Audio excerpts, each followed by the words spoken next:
Rasululloh sallallohu alayhi va sallam 3 narsaga qasam ichib aytaman degan ekanlar. 3 narsani sizlarga gapiraman. Sizlar shu 3 ta narsani men qasam ichib aytayotgan narsani ehtiyot qilib saqlab qolinglar. Birinchisi, banda qilgan ehson sadaqotlari bilan moli kamaymaydi. Men qasam ichib aytaman deyaptilar payg'ambarimiz sollallohu alayhi vasallam.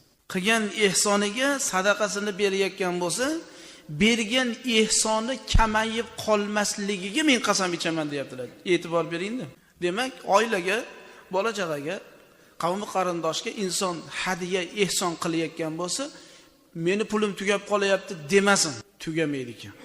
Ikkinchisi, bir bandaga birov zulm qilgan bo'lsa, zulm qilingan bo'lsa bandaga, shu qilayotgan zulmiga banda sabr qiladigan bo'lsa, Alloh jalla va alo sabri tufayli unga azizlikni Alloh ziyoda qiladi. Men bunga qasam ichib aytaman deyaptilar. Birovga yomonlik qilyapti-da. Shu yomonligiga sabr qilyapti.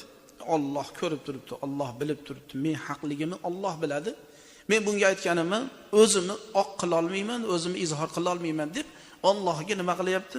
Sabr qilib, Allohga ishini topshirib turibdi. Shu topshirib turganligi uchun Alloh unga bir farajlik, bir kenglik, bir azizlikni Alloh faqat ziyoda qilib beradi, xolos. U ashi qiyinchiligi bilan zulmi bilan qolib ketavermaydi.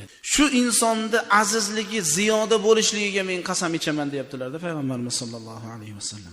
Uchinchisi, bir so'raguvchi banda so'roq eshigini ochsa, o'ziga tilamchilik eshigini ochsa, Alloh jalla va alo muhtojlik eshigini u bandaga ochib qo'yishligiga men qasam ichaman. So'raveradi. Xudodan so'ramasdan, undan bundan so'raveradi. Bilib qo'ysin, u odam faqat shunaqa muhtojlik eshigini ochadi. Uning uchun shunaqa muhtojlik eshigini ochib qo'yilmasligi uchun Allohga muhtoj ekanligimizni bildirishimiz kerak. Juda bir odamga ta'sirli gap ekan, muhtaram jamoat. Biz yodlab olishimiz kerak ekan mana shu narsani. Demak, bandasiga yalinsa, muhtojlik eshigi ochiladi.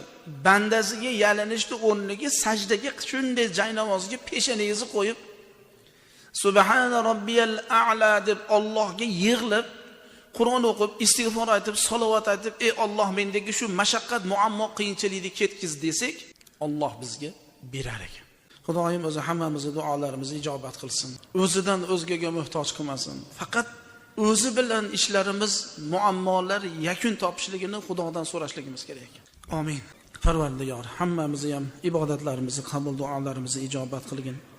Niyatlarimizni sahih qilgin. Harakat va sakanatimizda sening rizoligingga muvofiq bo'lishligini har bir